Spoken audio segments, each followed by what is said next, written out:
कैसे third question आपको दिखाई दे रहा है, let A B C B set such that A union B equal to A union C and A intersection B equal to A intersection C so that B equal to C. So that या फिर prove करना है, ये prove करने वाले question होंगे। अब तो इनके लिए, इनको क्वेश्चन को करने के लिए बहुत लोग परेशान रहते हैं कि पता नहीं कैसे होगा कैसे नहीं होगा, लेकिन होते ये बहुत आसान है। ठीक है, इसमें हमारी खुद की मर्जी होती है, हम किसी भी तरीके से प्रूव कर सकते हैं इनको। बस हमारे पास थोड़ा सा अगर हम दिमाग लगाएंगे तो करना बहुत आसान होता है। लेकिन ये क्वेश्चन करने से पहले यहाँ पर मैं बेसिकली जैसे थर्ड वाले क्वेश्चन में देखोगे तो प्रूव क्या करना है, हमको प्रूव करना है बी इक्वल टू सी। कुछ चीज़ ध्यान देने वाली है हमको, वो अगर हम चीज़ अच्छे से ध्यान देते हैं तो क्वेश्चन हो जाएगा बहुत आसान। कैसे वो मैं समझाता हूँ आपको। तो कुछ जो रूल्स आपको पहले से पता होने चाहिए वो रूल्स मैं पहले बता देता हूँ, देन हम आगे क्वेश्चन करेंगे, क्वेश्चन करने कैसे हैं। ठीक है, तो आप पहले मुझे कुछ बातें बता दो, देन फिर मैं स्टार्ट करता हूँ कंसेप्ट। आप ये बताओ कि अगर एक कोई एलिमेंट मान लो x बोल रहा हूँ मैं, ठीक है, एंड रैंडम ले लिया, और x है a इंटरसेक्शन b में है x, ठीक है, x जो एलिमेंट है वो a इंटरसेक्शन b के अंदर है, तो क्या ये x एलिमेंट a के अंदर होगा? बोलो, जल्दी जल्दी से बोलते जाओ। हाँ, तो अगर इंटरसेक्शन में है तो इसका मतलब x belongs to a, x a को भी बिलोंग कर रहा है और x b को भी बिलोंग कर रहा है। एंड लगा देंगे हम बीच में यहाँ पर, ठीक है, x a में भी है b में भी है। अगर ये समझ में ना आ रहा हो तो बताओ, एग्जाम्पल लेके बताऊं मैं, सभी को क्लियर है ना? ये एग्जाम्पल लेके बता दूं, चलो ठीक है। तो देखो होता क्या है कि अगर एक कोई ए सेट है 1 2 3, इसमें कुछ एलिमेंट्स हैं, बी सेट है, इसमें 2 4 6 एलिमेंट्स हैं, तो ए इंटरसेक्शन बी क्या होगा ये बताओ मुझे। इंटरसेक्शन बी में क्या आएगा?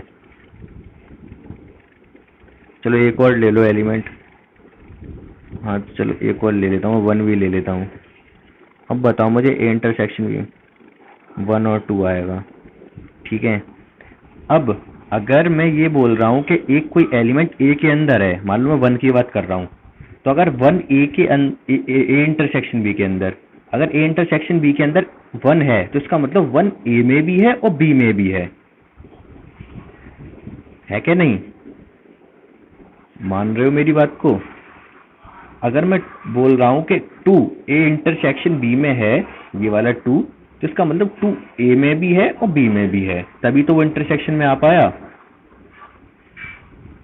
ये बात क्लियर है अभी?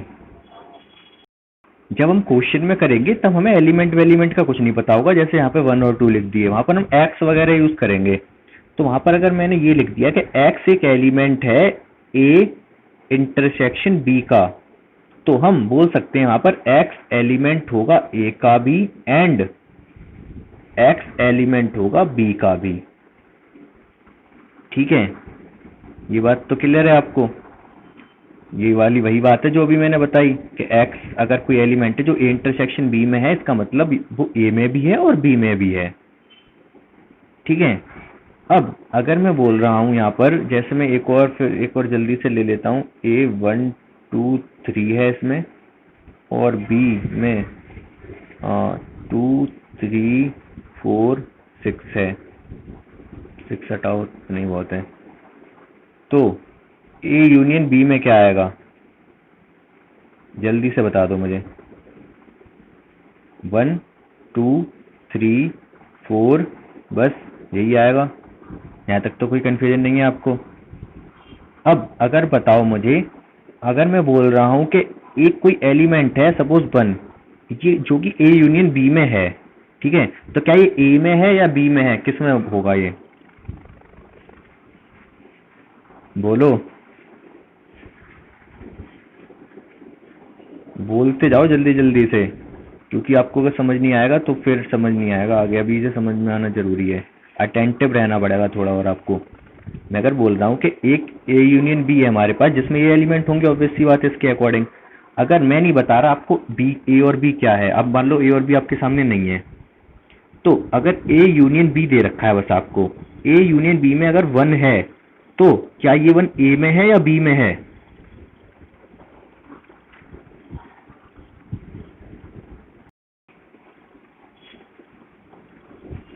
टू बी में है फिलहाल यहाँ पर। अगर मैं बी में भी है ए में भी है, अगर मान पूछूं 3 पूछूं मैं आपसे 3, अगर ए यूनियन बी में 3 है तो 3 कहाँ पर होगा, ए में है या बी में? पता नहीं, ए में भी हो सकता है, बी फिलहाल तो दोनों में है। अगर मैं 4 का पूछता हूँ, 4 अगर ए यूनियन बी के अंदर है तो 4 कहाँ पर है, ए में है या बी में? तो बी में है केवल यहाँ पर। तो इससे एक बात आपको समझ में आ रही है, क्या बात समझ में आ रही है कि ए यूनियन बी में कोई एलिमेंट है, ठीक है, तो या तो ये ए के अंदर है या बी के अंदर है या दोनों के अंदर है। ये बात समझ में आ रही है आपको? बात क्लियर है ना ये? अच्छा एक बात बताओ मुझे, अगर ए यूनियन बी के अंदर कोई एलिमेंट है तो क्या वो ऐसा हो सकता है वो ना ए में हो ना बी में हो? ऐसा कभी हो सकता है कि यहाँ पर, हाँ यहाँ ऐसा कभी हो सकता है कि यहाँ ए यूनियन बी में 6 आ जाए जो कि ना ए में है ना बी में है? ऐसा नहीं हो सकता, ठीक है। तो फिलहाल जैसे एक्स की टर्म में अगर मैं बोलूंगा तो मैं बोलूंगा अगर एक्स ए यूनियन बी में है तो एक्स या तो ए में है, और लगाना पड़ेगा यहाँ पर, या मतलब होता है इसका, या एक्स बी में है, यही तो बोलूंगा, या दोनों में है। और का मतलब ये आइदर बोल सकते हो इसको, आइदर ए और बी और बोथ। अच्छा ये बताओ मुझे, अगर x a के अंदर है, ठीक है, तो इसके अकॉर्डिंग क्या मैं ये बोल सकता हूं x a इंटरसेक्शन b में भी होगा?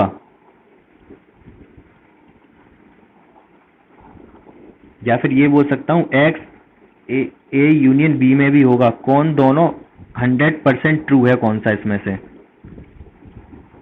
कौन सा ट्रू है 100%?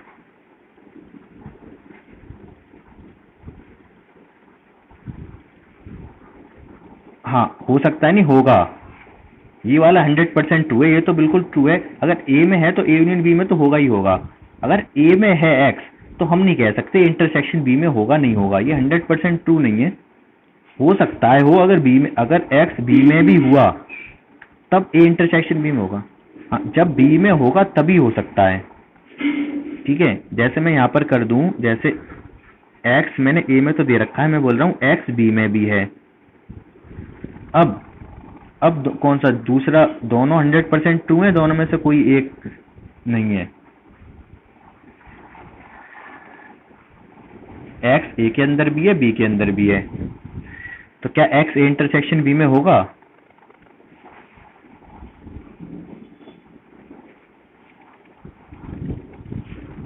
ये वाला एकदम ट्रू है ऊपर वाला, और नीचे वाले को क्या प्रॉब्लम? अगर एक्स ए में भी है बी में भी है तो यूनियन में तो होगा ही होगा, वो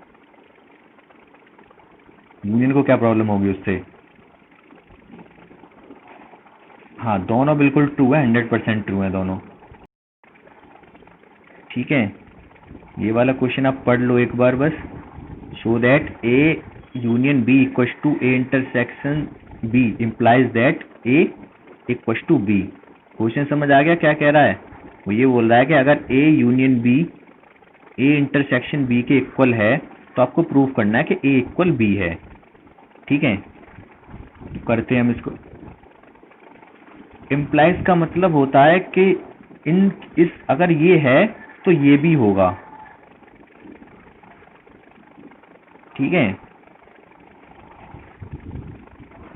इम्प्लाइज के लिए आप बोल सकते हो देन भी लिख सकते थे यहाँ पर, ठीक है। अगर ये वाली चीज जो सर्किल में मैंने दिखाई है, ये वाली चीज अगर ट्रू है तो ये वाला जो अब नया सर्किल में दिखाई ये भी ट्रू होगा। इम्प्लाइज का मतलब ये है सिंपली, ठीक है। अब ये क्वेश्चन को मैं ले जाता हूँ दूसरी स्क्रीन। तो ये क्वेश्चन था हमारे पास, ठीक है। अब यहाँ पर आपको एक चीज जो ध्यान देने वाली, एक एक लाइन जो बोल रहा हूँ ध्यान रखना आप, क्योंकि नहीं आप गलती करते रहोगे। तो यहाँ पर करोगे क्या, आपको करना क्या है इस पे ध्यान देना है। ए इक्व टू, अच्छा इससे पहले मैं एक चीज और समझा देता हूँ। होता क्या है कि अगर आप ये बताओ ए अगर सबसेट है बी का, इसका क्या मतलब है।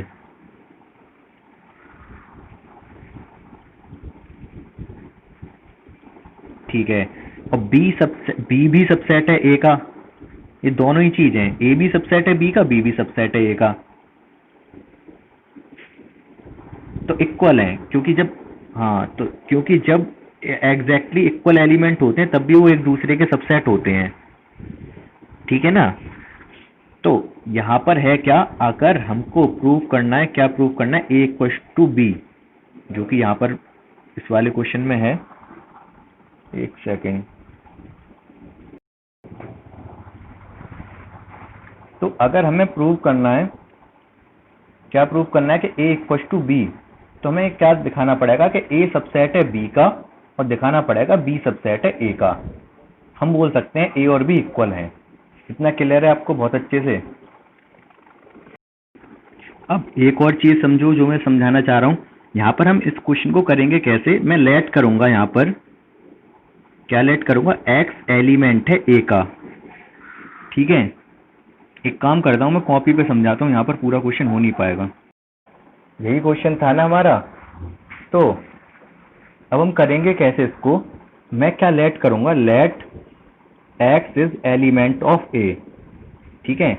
मैंने ये प्रूव लेट कर लिया कि एक्स कोई एलिमेंट है जो ए में है। अब और मैंने लास्ट में इसको यहाँ पर मैं करता गया सॉल्व, और मैंने लास्ट में प्रूव कर दिया एक्स एलिमेंट है बी का भी। तो अब मुझे ये बताओ कि मैंने लेट तो किया था एक्स एलिमेंट है ए का, और इसी की हेल्प से प्रूव कर दिया एक्स एलिमेंट बी का भी है। तो ऐसा कैसे हो, कब हो सकता है।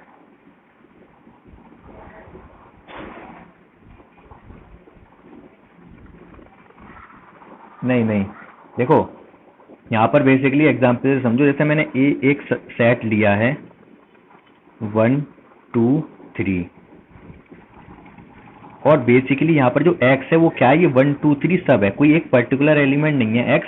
ये 1 भी हो सकता है, 2 भी हो सकता है। ऐसे वेरिएबल होते हैं ना, वेरिएबल लेते हैं हम, लेट x, ये x की वैल्यू क्या हो सकती है, 1 2 3 4 कुछ भी हो सकती है।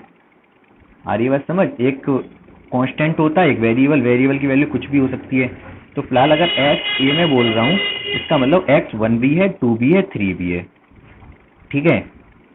और मैंने लास्ट में प्रूव कर दिया x b में भी है, x b में भी है, मतलब b में क्या प्रूव कर दिया मैंने, b में 1 भी है, 2 भी है और 3 भी है, ये प्रूव कर दिया मैंने, ठीक है। समझ रहे हो, x जो भी एलिमेंट a में थे वो सारे मैंने b में प्रूव कर दिए। अब जरूरी नहीं है x को मैंने b में प्रूव कर दिया तो सिर्फ x ही हो सकता है कुछ और भी हो सकता है 4 भी हो। ये बात समझ नहीं आई होगी आपको, क्या बोल रहा हूं मैं, आ गई, ठीक है। इस चीज को दूसरे तरीके से समझो आप। जैसे मैं बोल रहा हूं, मैं कह रहा हूं गोविंद के पास 50 रुपए हैं, ठीक है। या फिर मैं कह रहा हूं कि 50 रुपए का एक पेन आ रहा है, ठीक है, और मैं बोल रहा हूं गोविंद ये पेन खरीद सकता है। इसका मतलब 50 रुपए हैं गोविंद के पास, ठीक है। अब क्या उसके पास 50 ही रुपए हैं या 50 से ज्यादा भी हो सकते हैं। पेन खरीद पा रहा है, इसके मतलब 50 तो है और 50 से ज्यादा भी हो सकते हैं, ठीक है। इसी तरीके से x मैंने लेट किया था a में, x a में लेट किया था, मतलब 1 2 3 हो गया x। अब मैंने लास्ट में प्रूव कर दिया x b में भी है, इसका मतलब b में 1 2 3 तो है, और बाकी का हमें पता नहीं, हो सकता है 4 भी हो, 5 भी हो, 6 भी हो, 7 भी हो, ठीक है। यहाँ तक किसी को कंफ्यूजन तो है या नहीं। अभी आप मुझे ये बताओ, मैंने x a में लेट किया, b में प्रूफ कर दिया, और b में इससे ज्यादा भी हो सकते हैं। तो अगर ये लेट किया, ये प्रूफ कर दिया, तो मैं बोल सकता हूं a सबसेट है b का, बोल सकता हूं कि नहीं। इसी तरीके से मैं एक बार लेट करूंगा, लेट x इज एलिमेंट या फिर बिलोंग्स टू b, और मैं किसी भी तरीके से यहाँ पे लाके इसको प्रूव कर दूंगा x a में भी है, x जो भी b में था वो a में भी है, तो यहां से मैं बोल पाऊंगा b is subset of a।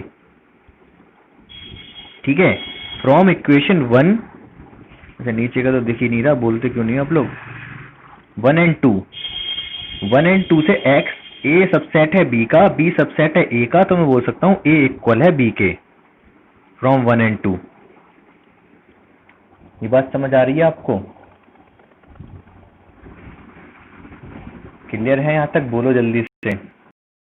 अब वही तो बताने जा रहा हूं मैं। अभी हमने यहाँ पर x लेट किया b में, यहाँ पर ये सब क्या किया बीच में, जिससे कि हमने प्रूव कर दिया कि x b में भी है। ठीक है, ये हमको दिखाना है। ऐसी इसी तरीके से x लेट किया b में, ऐसा हमने क्या कर दिया कि प्रूव कर दिया x a में भी है, जिससे b सबसेट हो गया a का। यही हमको देखना है। तो वापस हम क्वेश्चन एक बार लिख लेता हूं मैं।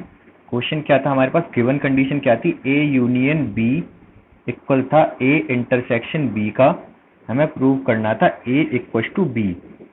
जब हमें a equal to b prove करना है तो सबसे पहला रूल क्या है, आपको ये ध्यान रखना है कि आप यहाँ कहीं x लेट मत कर लेना कि a यूनियन b में है या a इंटरसेक्शन b में है। जितने भी क्वेश्चन अभी आप करोगे, आपको जिसमें इक्वल प्रूव करना है ना, जो इक्वल प्रूव करने हैं उन्हीं को तो एक दूसरे का सबसेट प्रूव करना है।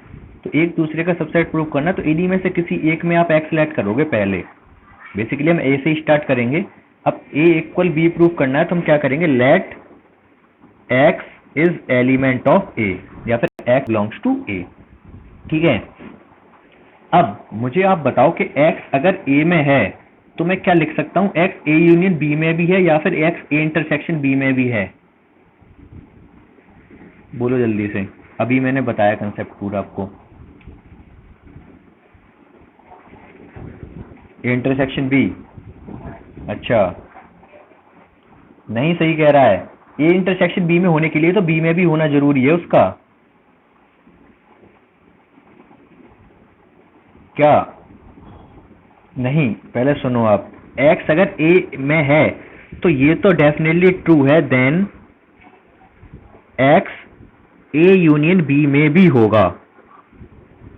अगर a में है तो a यूनियन b में तो 100% होगा ही होगा वो, इसमें कुछ गलत नहीं है।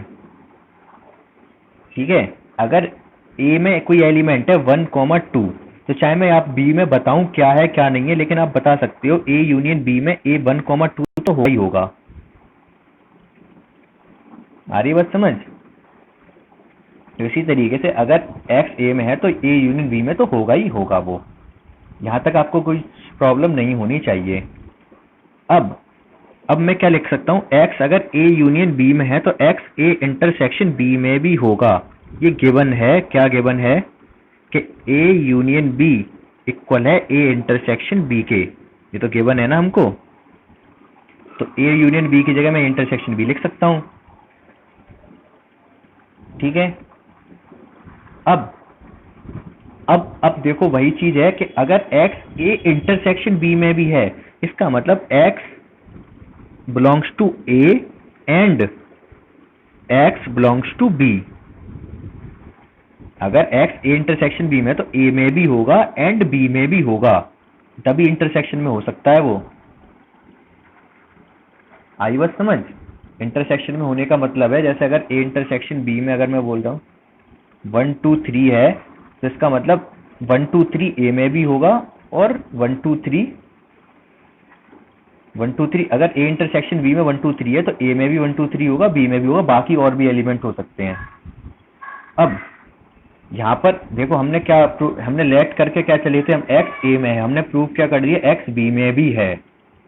ठीक है, हमने प्रूव कर दिया x बिलोंग्स टू b। सो हम कह सकते हैं a is subset of b।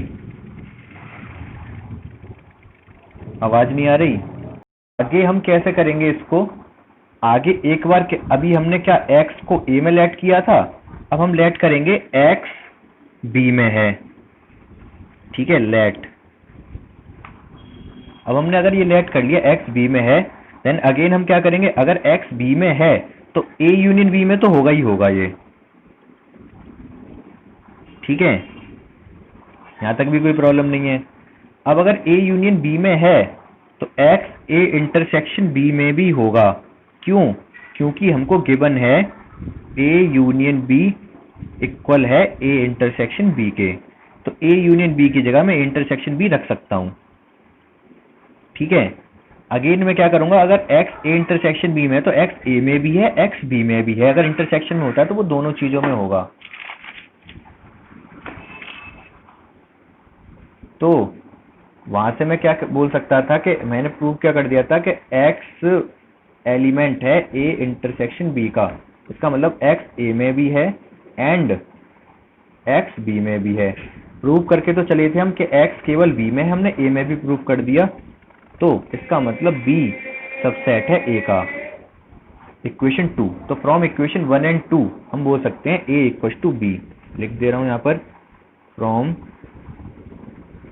Equation 1 and 2 A equal to B. ये बात समझ आ गई आपको अच्छे से?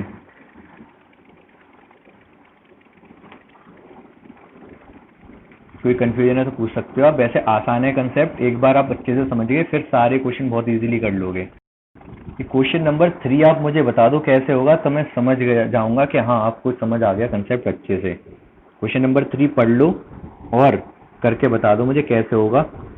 फोटो लेके सेंड कर दो आप मुझे।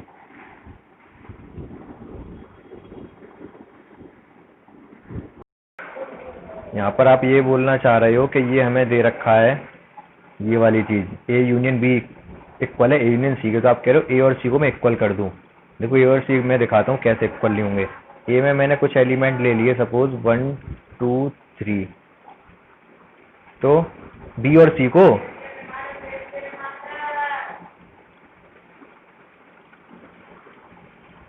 बी यूनियन सी हो जाएगा किसके इक्वल?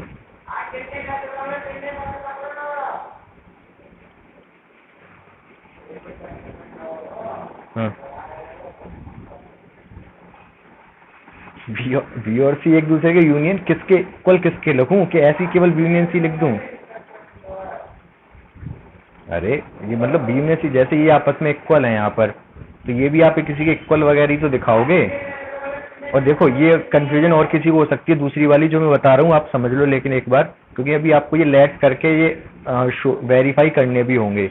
जैसे यहाँ पर प्रूव अगर करने को आ जाए कि प्रूव करो कि बी सी के इक्वल नहीं है, ठीक है, तो ए में आपने लेट कर लिया 1 2 3, बी में आपने लेट कर लिया 3 और 4, ठीक है, और सी में आपने लेट कर लिया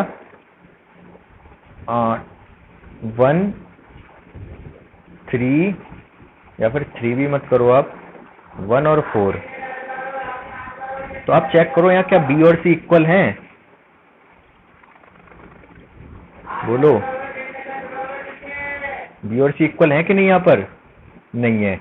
ए यूनियन बी बताओ आप कितना आएगा लेकिन? 1 2 3 4, ठीक है, और ए यूनियन सी कितना आएगा? देखो यहां तक बता दिया था, वो दूसरा आ गया होगा।